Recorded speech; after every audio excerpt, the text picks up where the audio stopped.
afternoon, ladies and gentlemen, and good morning to Dr. Cronin. Welcome to the faculty seminar on integrating OER, Open Educational Resources, and adopting Open Educational Practices, OEP, in authentic e-learning experiences. This is the fifth webinar of a series of faculty seminars organized by the Faculty of Education of the Open Institute of Sri Lanka. In relation to its faculty continuing professional development program on authentic teaching, learning and assessment strategies for open and distance learning, acronymed as ATLAS for ODL. And on behalf of the Faculty of Education, I'm very happy to welcome you all to this webinar. And I would like to warmly welcome Dr. Catherine Cronin, who has very kindly agreed to conduct today's webinar on integrating OER and adopting OEP in authentic e-learning experiences. It's my great pleasure to present a brief introduction about Dr. Cronin. Dr. Catherine Cronin is a strategic education developer at Ireland's National Forum for the Enhancement of Teaching and Learning in Higher Education. In this role, Catherine works collaboratively across the higher education sector and to support digital and open education, including the use of open education resources and open education practices, that is OER and OEP, developing of enabling policies for digital and open teaching and learning, and leading a national digital experience survey. Catherine has been teaching online since 1995, and she was the academic coordinator for the first fully online degree program at the National University of Ireland in Galway. In 2018, Catherine completed her PhD, exploring the benefits, risks, and tensions of using open educational practices, OEP, in higher education. She regularly and openly publishes her work, focusing on critical approaches to digital and open education. Catherine is a regular contributor to conversations and collaborative projects in the area of open education within Ireland and globally, particularly as an advocate for critical approaches to open education and the creation of equitable collaborative spaces to enhance learning and improve lives.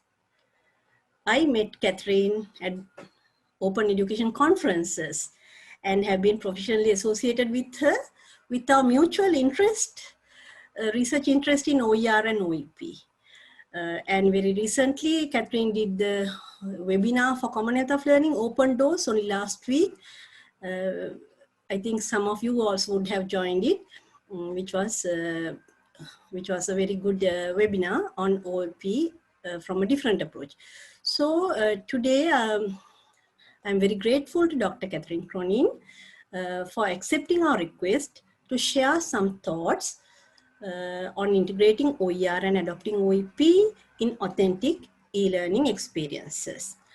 Actually, we had discussions from this since last November, and today was the only free day I could get from her. So you could imagine how busy she is. So anyway, I'm very glad that you have, despite your all other commitments, you agreed to do this webinar for us today. So Catherine, I kindly invite you now to commence the webinar. Thank you very much. Thank you so much, Sharonika, for such a very warm welcome.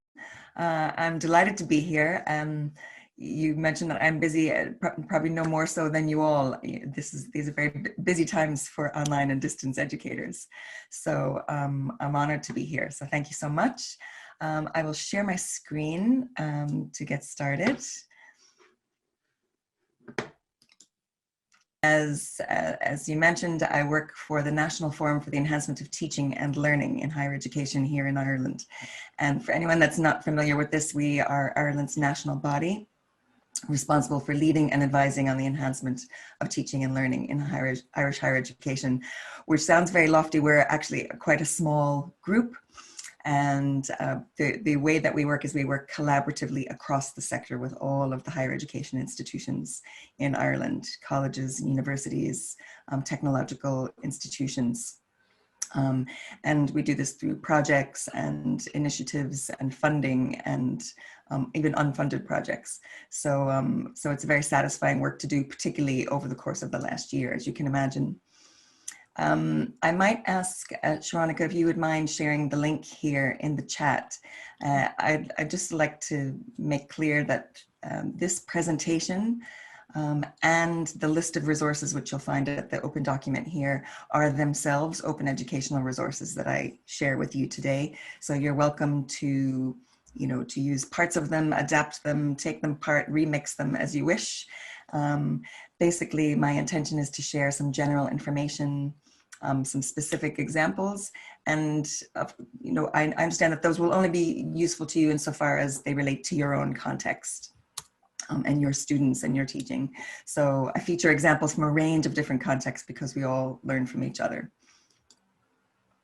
So over the course of the webinar, this is my plan in discussion with Sharonika about what might be useful today. So there's a brief introduction about OER and OEP.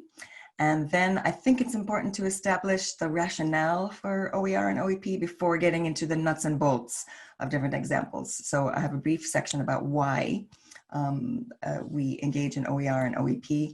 And then I have some very specific examples from around the world about how people are integrating OER and OEP in their teaching today, a particular focus on 2020. Because things changed so dramatically last year. And then there's an opportunity for you to speak with each other about your own particular challenges and possibilities. And then we'll open it up for questions and answers.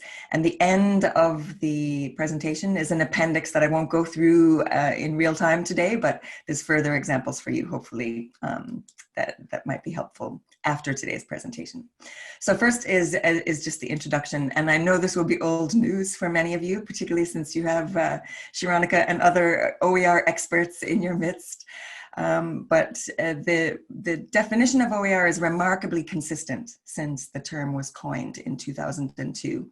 And this particular definition from UNESCO, there are others from Hewlett and so on. But basically, we know OER are teaching, learning, and research materials in any medium, digital or otherwise, they don't have to be digital, that reside in the public domain or have been released under an open license that permits no-cost access, use, adaptation, and redistribution by others, with no restrictions or limited restrictions.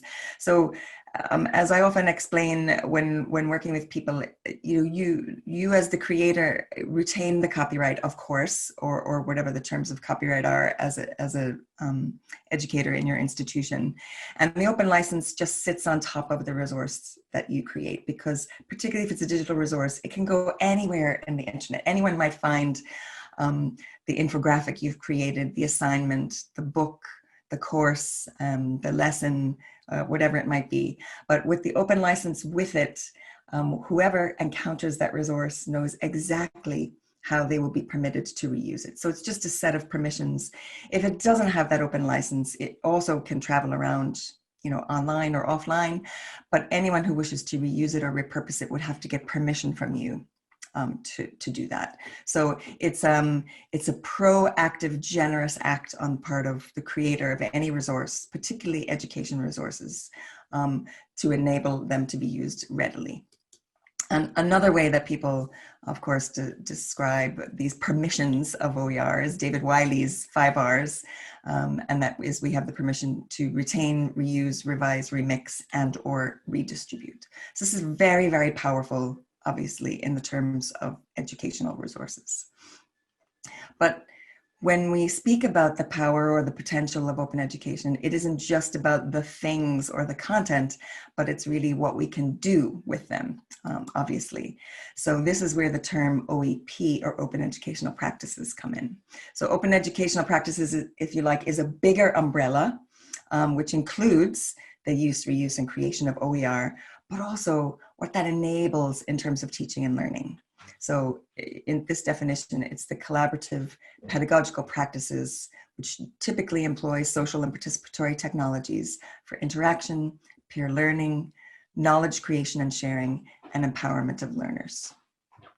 So again, I think this may be quite a review for many of you because you'll be familiar with OER and OEP. So what I might do at this stage is launch a quick poll just to find out, you know, how you engage with OER and OEP. Now, there we are, polling. Okay.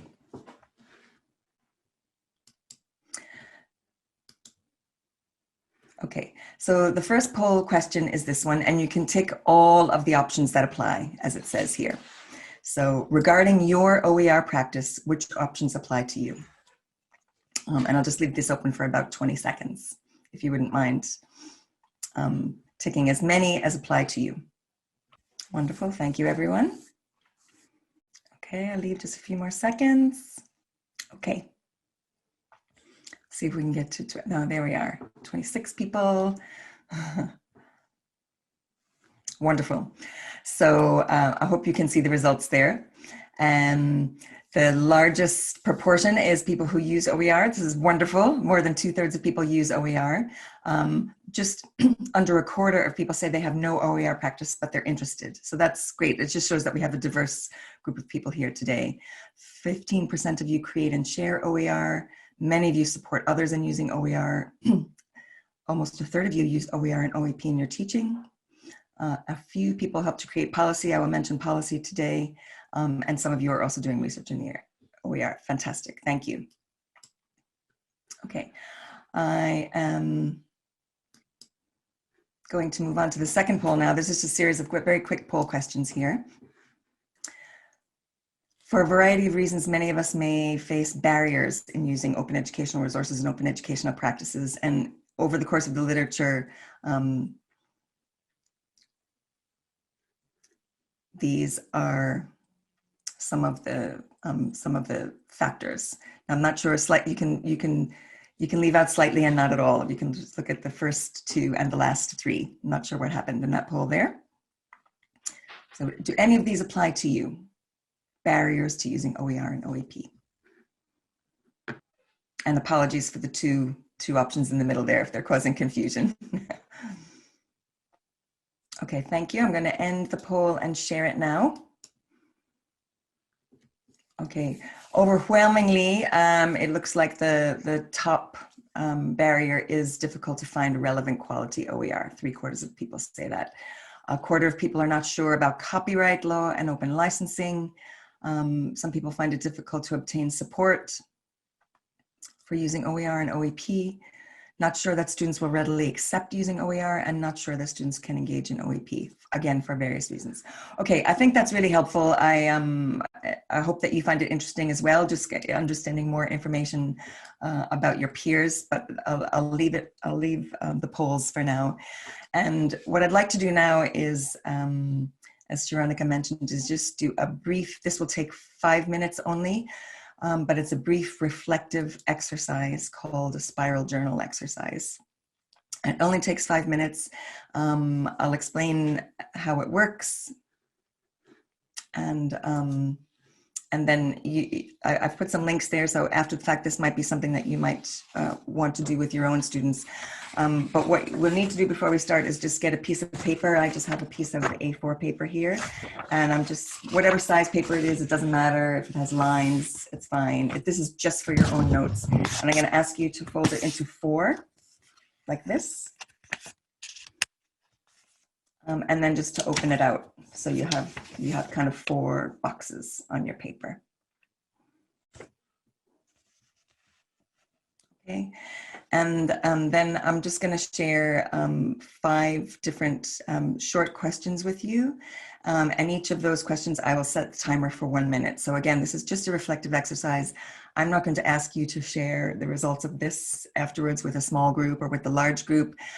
Later in the session today, we'll be in breakout rooms and you may use these reflections, but they're really strictly for you. Okay, so I'm going to go to the first now and start my timer. So as it says here, this just simply asks you to put your pen or pencil in the very center where the 4 squares meet and very slowly draw a continuous tight spiral on your page just for 1 minute. Okay, that's a chance to really just pause in silence. And now I'll present the first question to you. It's been a momentous year. In the upper left quadrant of your page, if you can just jot some notes for yourself about, over the past year, one thing I learned about myself as an educator is, and I'll leave this for 1 minute.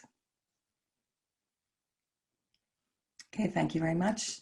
The next question in the upper right is now thinking more about the topic that we're here together to discuss today. The biggest challenge I have in using OER and OEP in my teaching is, thank you. The third question, again, 1 minute, is I see potential for using OER or OEP in my teaching in this way. Thank you. And the final question, one goal I have regarding OER and OEP is, this could be a goal you have maybe particularly just around this session this morning, or something broader in relation to perhaps a course you're teaching or some research you're doing.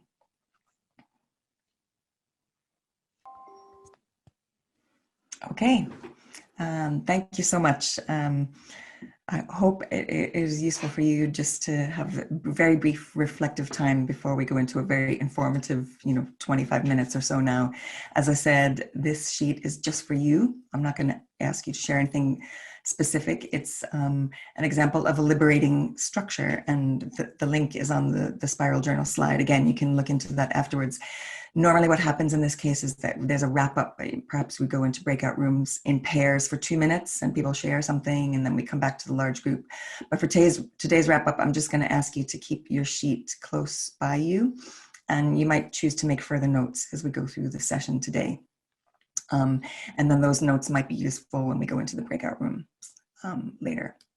Okay, so as I said, I think it's really tremendously useful to start out with the rationale for OER and OEP before we get into the nuts and bolts of how we do it. So I think there's probably no better place to start than with this, and that is that, as UNESCO describes here, we are experiencing a pivotal moment in history.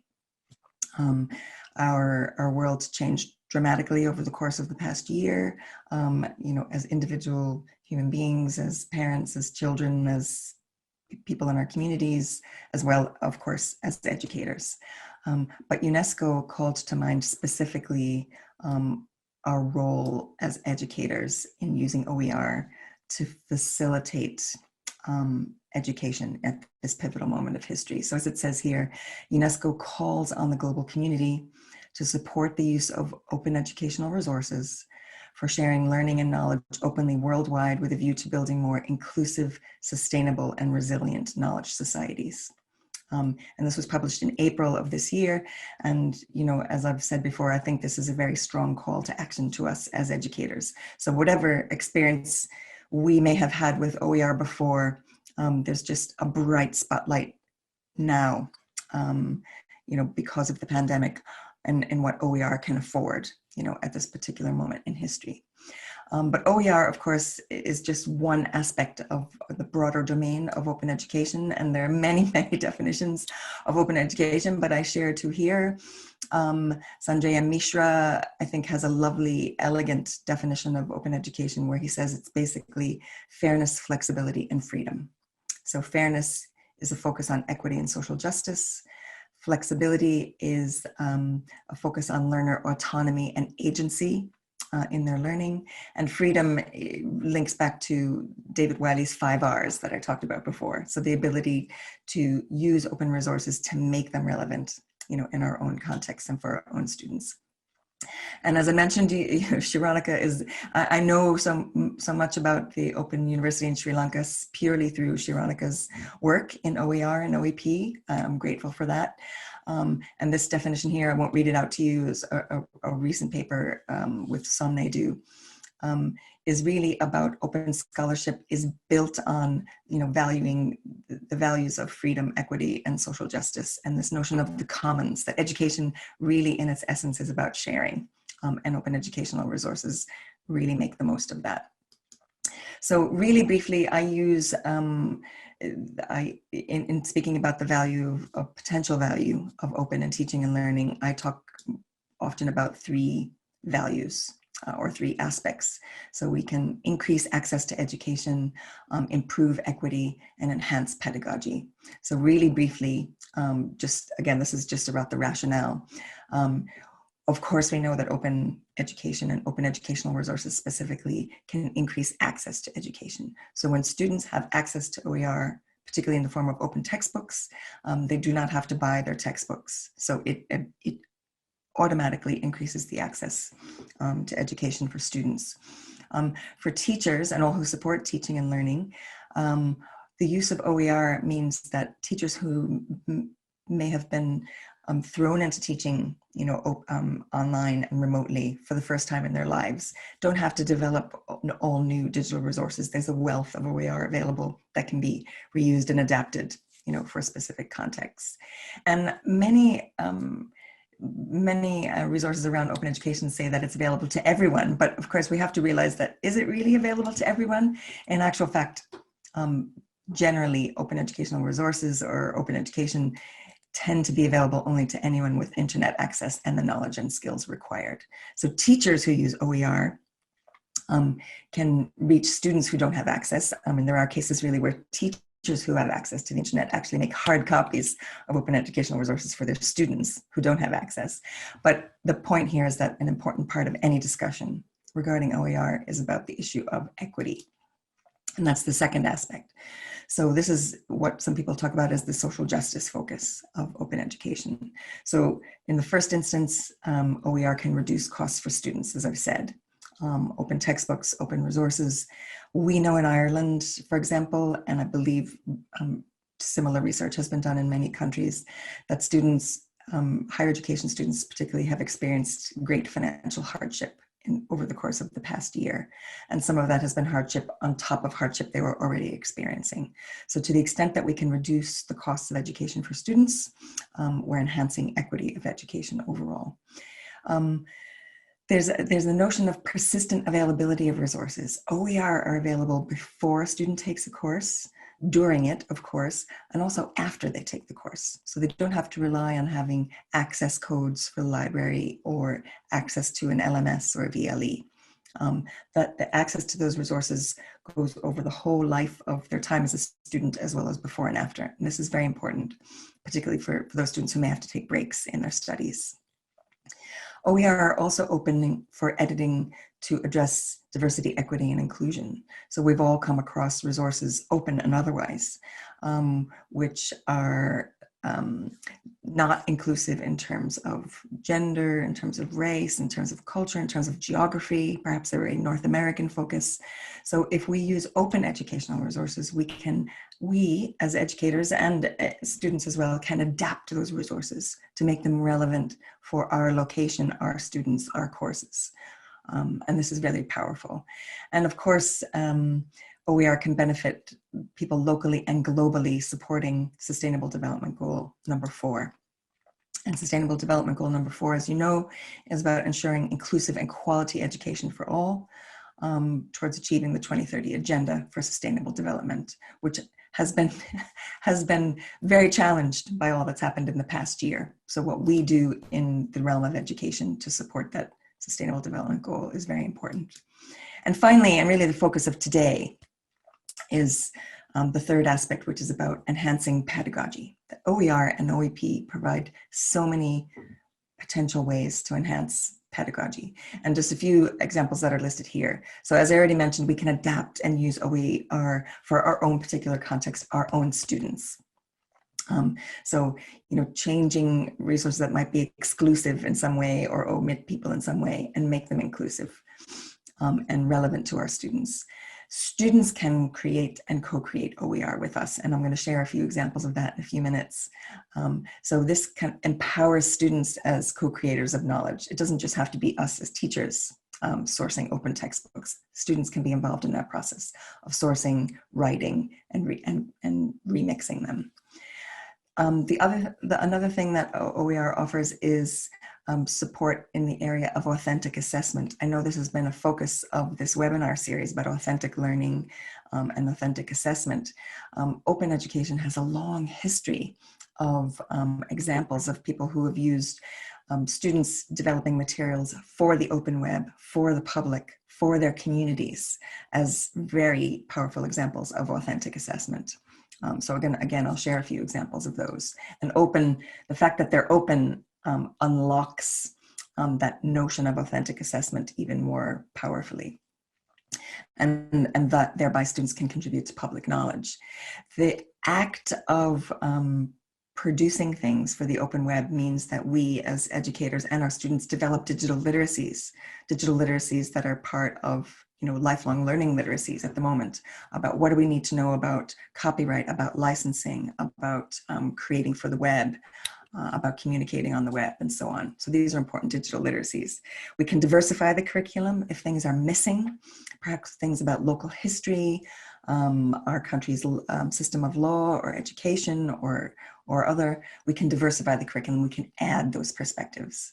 And then the final one maybe is the most powerful of all, and that's the prospect of local and global collaboration. As I mentioned, I've collaborated and worked with Shironika, and that is because we are working on projects that are open. So it erases the boundaries of our own institutions, our own countries, and so on, and we can collaborate globally.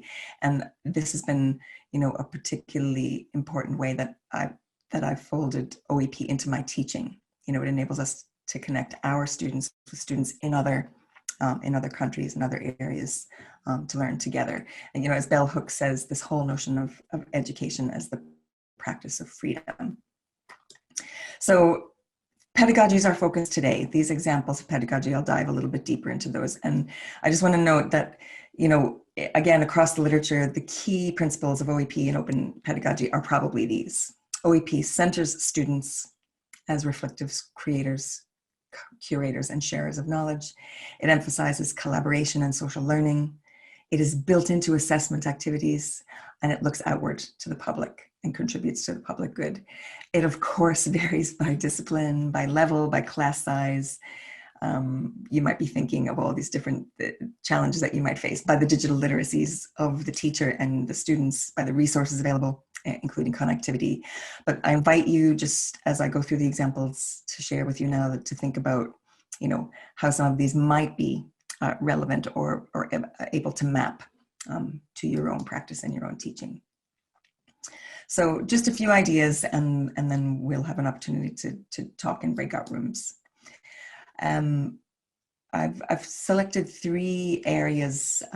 We don't have a lot of time together today. We'll make the most of the hour, but 3 areas that come up in conversation a lot and that Shironika mentioned, would be useful to pursue. So one is open textbooks, one is OER assignments, and another is editing Wikipedia. So what I'm going to do is share a few examples in each of these, and then we'll be able to have a conversation.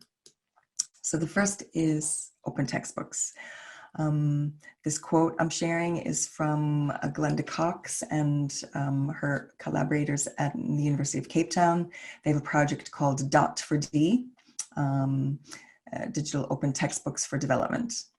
And this is, I should say about this slide, in all of the slides that I show here, there are hyperlinks. So afterward, you can go back. You see the names of the authors, and 2020, that 2020 is hyperlinked to the paper that this quote came from.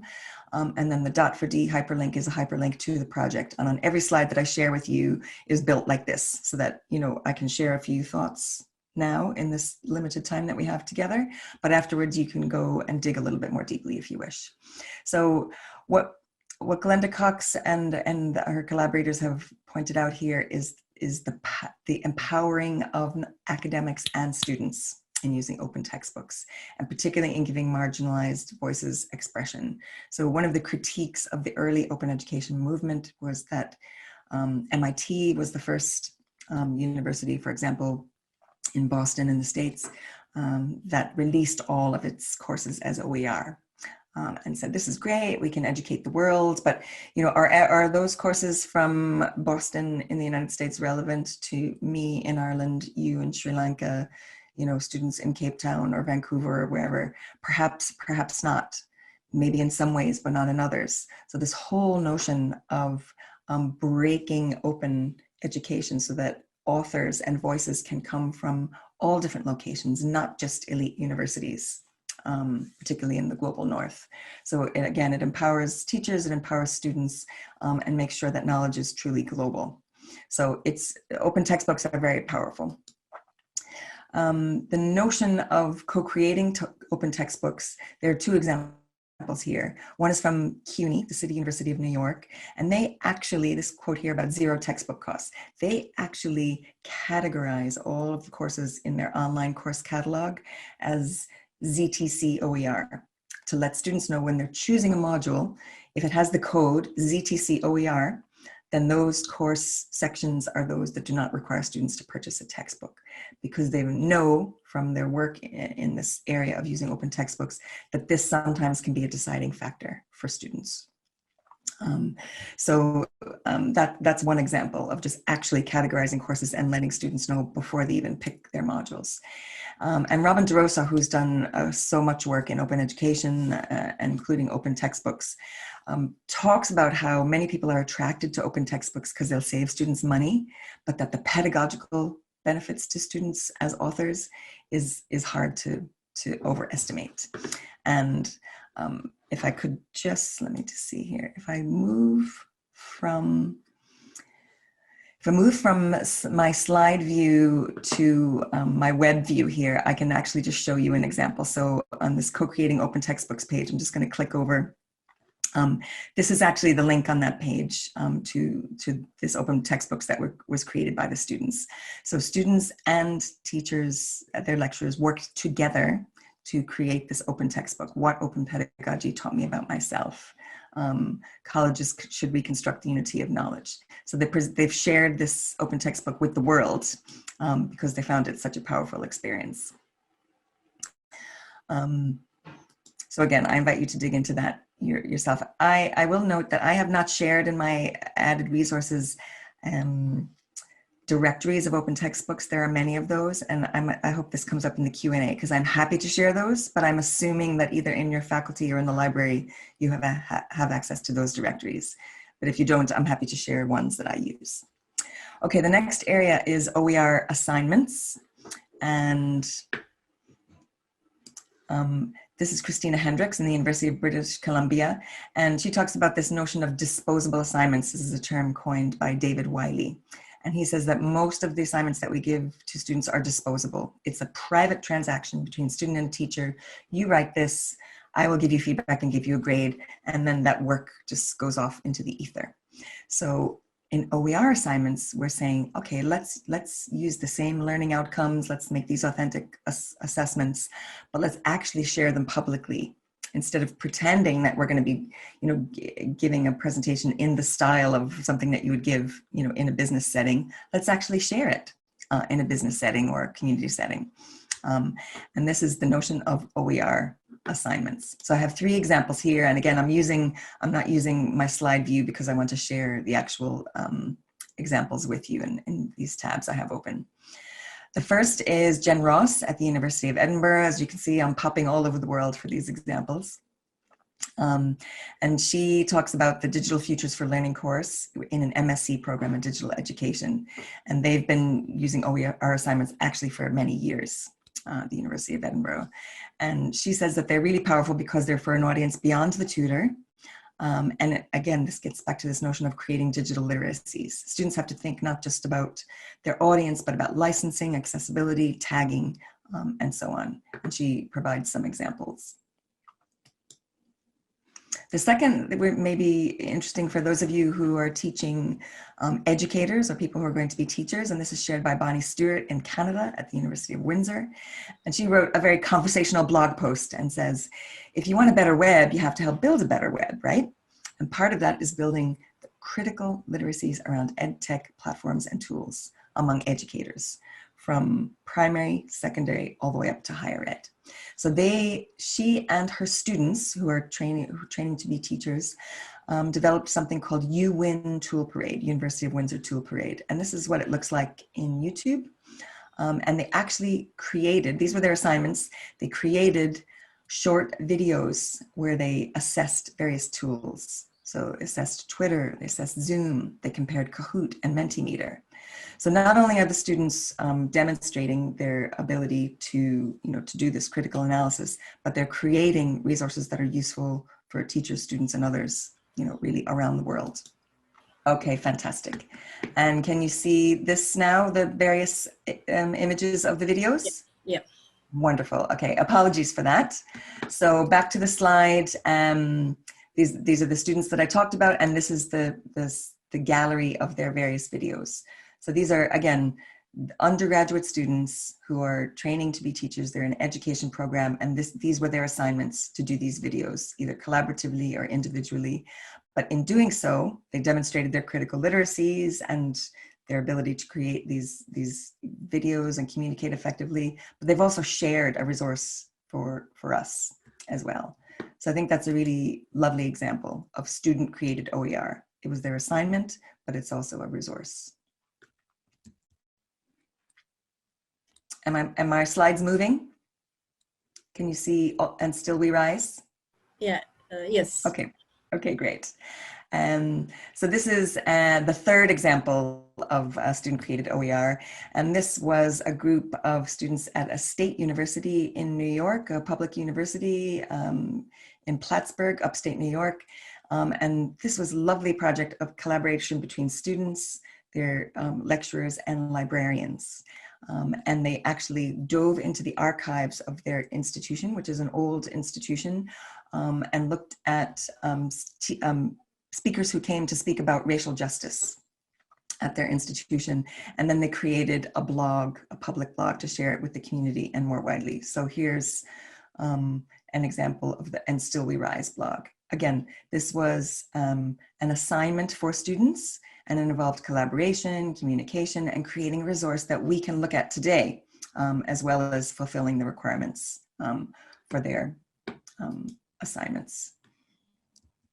Okay, and finally, the third one, I'm just keeping an eye on time here, is Wikimedia in the curriculum, or editing Wikipedia rather, which is another example of OER assignments, but it's a particular kind of one. So these are people who have actually embraced the fact that so many people use Wikipedia across the world, and why not get students to edit and create articles in Wikipedia. So, two people I've quoted here. Ewan McAndrew is the Wikimedian in residence at the University of Edinburgh. He said, let's not complain about Wikipedia. Let's not just cite Wikipedia. Let's write Wikipedia. And another Wikipedia editing project in the States specifically uses it to empower students to think of themselves as authors and contributors. And there are examples, if you follow the links in these cases that I've shared, where students have had thousands of reads of some of the articles that they've edited and created. Okay, perhaps there were some sparks in some of the ideas I shared. Perhaps you may think some of them are relevant, some of them are not, but this is where I now turn the lens over to you and the microphone over to you. And I'm going to ask you to the challenges and possibilities in a specific way. And in just a moment, Sharonika will ask you to go into breakout rooms. And Sharonika, can you just tell me how much more time we have left? Is it about 20 minutes altogether? Hi, everyone. Welcome back. Apologies for going over, but I understand there was a discussion going on in the rooms. Delighted to hear that. So if I could, I'd like to just go from breakout room 1 to 7 and just maybe ask one person from each room just to give a 1 minute, if you could, 1 minute summary, perhaps of everything or maybe some of the key things that came up in your group. So could I ask someone from breakout room 1 to start? Dr. Catherine. So in breakout room 1, we discussed about the ways in which we can adopt OER and OEP in our professional practice in our university setting. So the group members talked about how OER can be used for both teaching and learning, and also for evaluation purposes. And also there was one question about the let's say, the validity, or maybe let's say, whether Wikipedia can be used as a learning resource. So that concern was there. Those are the major points. Okay, that's great. What I might do, if there's questions for me, I'm just going to record them, and then we can do, I'll cover that in the Q&A afterwards, but thank you so much for sharing that. Okay. Breakout room 2.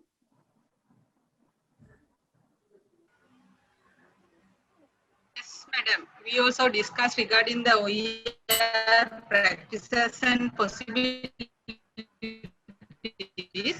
So actually, some regarding our course revision, already we are practicing the and we use the some resources, and the our major concern is actually we use some OER links, but now when we are checking the resources, sometimes it some resources expire and something. So it's the major concern.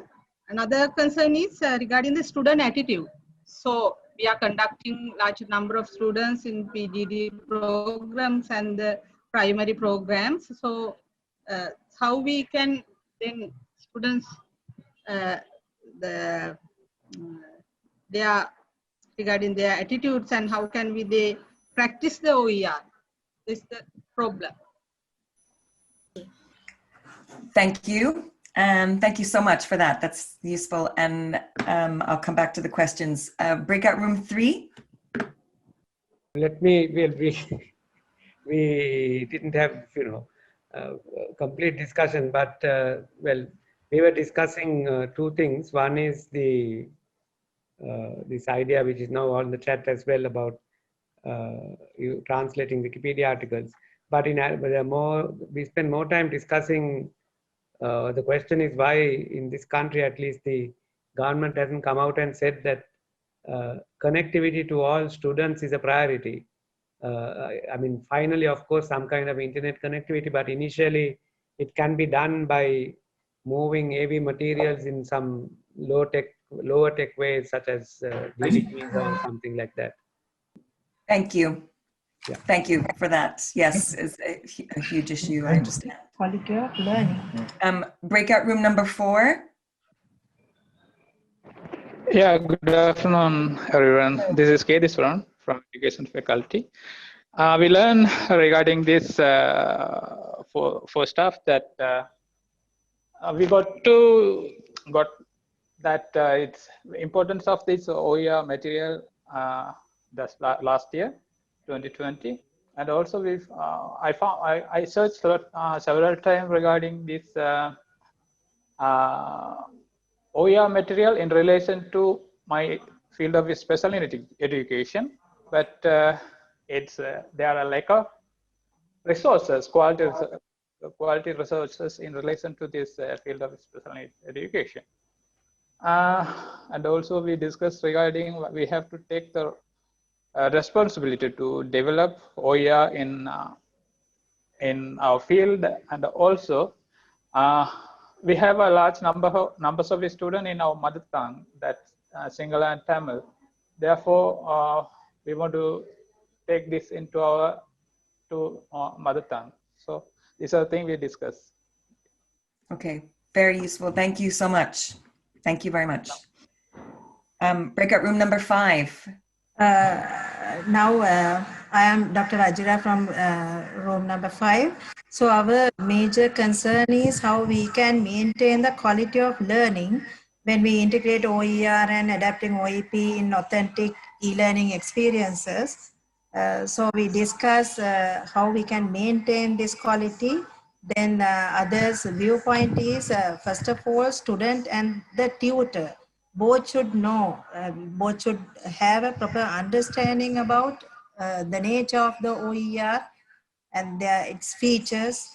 And it's a big challenge for the tutor also when tutor going to use this this OEP in within the assessments. So it's a big challenge.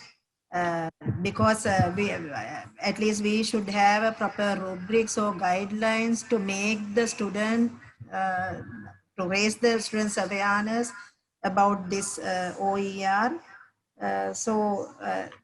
That is our viewpoints.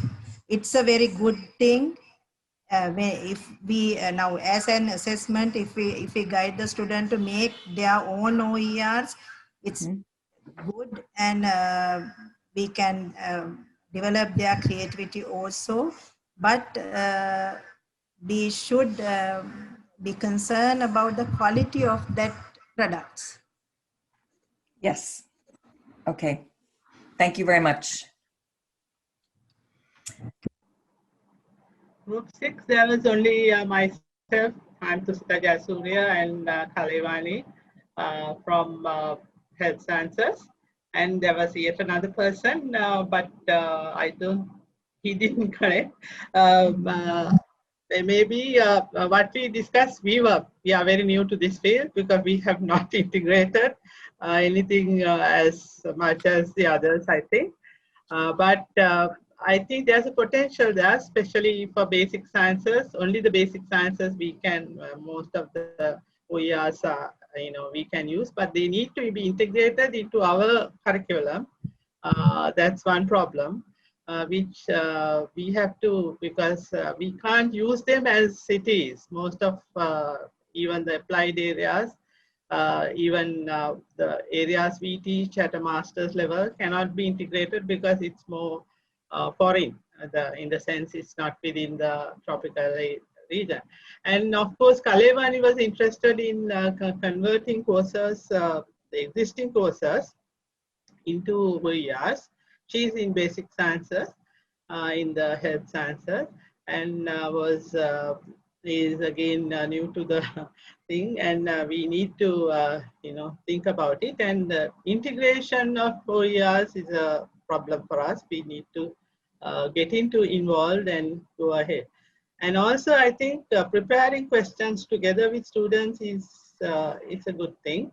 And but I would like to read more about the products and how it progress in other areas, in other countries, because we usually don't, we get involved in setting questions, but we don't usually get students involved. So I think that's a good idea to proceed. Okay, but that's really useful. Thank you. And I'll come back to a couple of things you mentioned. And then finally, so thanks again. Finally, breakout room 7. I'm Sudarshan from room number 7. So actually, we discuss about the importance of the OER and the barriers and or the difficulties. So the most important thing that we discuss is how to overcome these barriers. So actually that barriers means that relevancy or the quality. So that we discuss the importance, I mean that we should produce, we can produce quality and relevance OER for our needs and wants, so that then we can publish them for the use of others also. So that's also very plus point what we discuss here. Okay. Okay, thank you, everyone. I have a couple of notes here for the Q&A. I might just share my screen just for one moment.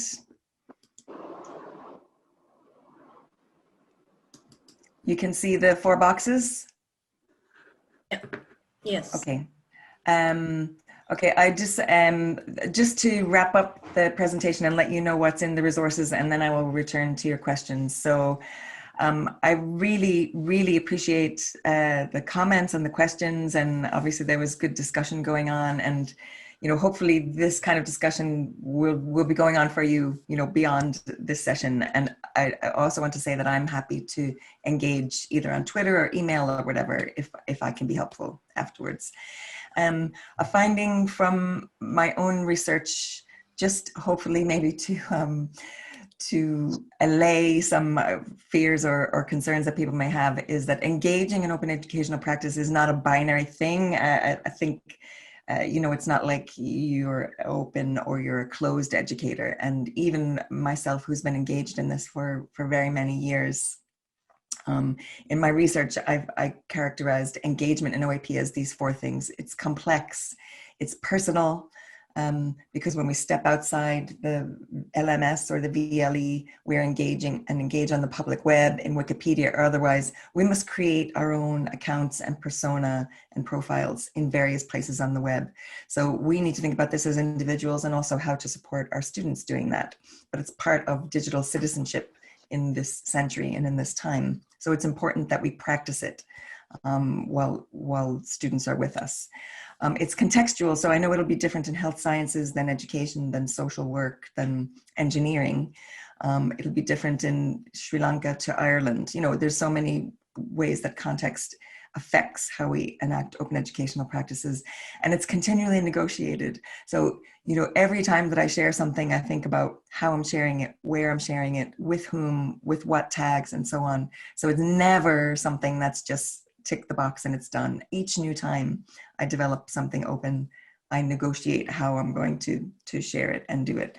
And I'm very pleased to see the questions and the depth of the questions that has come up. And the only thing I would leave you with is the thought of encouraging this collaborative systemic approach. So of course we support individual students and individual teachers, but where OEP and OER can have sustainable effects within our institutions is if we move from, say, the upper left to the lower right here. If we move from individual practice to programs, to faculties, to institutions, and we really embed it in policy, in practice, bottom up and top down. So we need, you know, systemic and sustainable approaches to open. And that's the part that I'm working on a lot of my time at the National Forum about how we do that. And my last slide is just that I hope that despite recognizing the challenges and the barriers and everything, that there's a sense of hope about open education, because the community of people involved in open education globally, all of the people that I've cited in this presentation, are people that you could contact. If you see that question about open textbooks or that example from Bonnie Stewart, you could contact any of those people. This is the ethos of open, and say, you know, I saw that you're doing this with your students. I'd like to try it with mine. You know, can you help me? So I find working in this field, you know, immensely hopeful, and I hope that you feel some of that as well. And I would like to open it to Q&A now, and just to say that there's a whole list of resources at the end of the presentation that I invite you to explore in your own time. Would it be okay if I just went through a couple of the questions that came up? And because I've put some notes here. Yes. About the editing Wikipedia, I was really pleased to see the discussion in the chat. I know some of you know a lot about this, but you know, from my own experience of doing this with students and talking with other educators, the power of it isn't necessarily that we're saying that Wikipedia is a de facto source of information, but we're lifting the curtain of Wikipedia and teaching students about the history page, the edit page, so that they know when they go to it that it's just people, you know, adding things, and understanding those critical literacies. And as was mentioned in the chat, adding academic references. It is often easier to edit existing articles than to add new articles as new contributors to Wikipedia. So, but if you look up Wikimedian in Residence, there's actually a Wikipedia page for Wikimedian in Residence, all the people who work as Wikimedians in educational institutions. You can see where they are in every country in the world, and they post lots of helpful resources. Where resources expire, that was Breakout Room 2. I think we really need to embrace, you know, the 5 R's that we talked about. Redistribute means that you can download the resource, edit it, and if it's a really important resource in your course, I would not rely on a live link. I would actually download the resource, you know, and store it locally so that you can redistribute it. That's one of the 5 R's. In terms of quality and developing OER, I think, you know, we need to think about quality in many ways. both in terms of the inherent quality of production, but also the quality in terms of inclusiveness and equity. So let's encourage students to share their work, as well as, you know, share work ourselves. And in terms of assessing, the assessment came up a number of times. What I've done with students when they share things on the open web is I work with them before that assessment to co-develop the rubric. So when they were developing web resources, for example, we co-developed the rubric. So I didn't just hand it to them and say, this is how I will assess you. They actually engage in it. I say, how would you assess work that you found on the web? You know, you'd have to communicate it well, it would have to be structured, it would have to be tagged, you know, it would have to meet the requirements of the assignment and so on. And we create the rubric together. So then they feel a sense of ownership in the rubric, and then that's used to assess the work. And in terms of overcoming the barriers and producing OER, that's the real power, I think. I mean, most of us start by using OER, and then we adapt it, and then we mix it, but creating your own OER, so you creating your OER and sharing them publicly, you know, across your faculty, across your institution, across Sri Lanka, but globally, is really where the power of OER is unlocked. You know, so you can be educating, you know, people in the US and Canada and other places, just as you are borrowing their resources, so that it's truly mutual. I will type this in, sorry. Wikimedian in residence. Although I live in Ireland, I'm originally from New York, and sometimes I can speak very fast. So yeah, you have to tell me to slow down. Sorry. This was a chat from it. Someone put down a Wikimedian in residence. So those were just very flash, quick answers to some of the things that came up. I'm happy to stay a little bit longer if people want to chat, but I'm really humbled by your invitation today, and also by all of the depth of your discussions and questions. And, you know, I know this is only a dot in time, so I'm really happy to continue the discussion even after today. So thank you.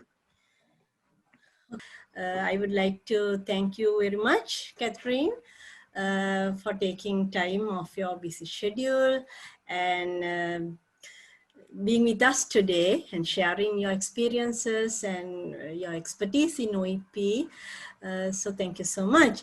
And all the participants also, thank you very much for your active participation and doing all the activities and engaging in a fruitful discussion.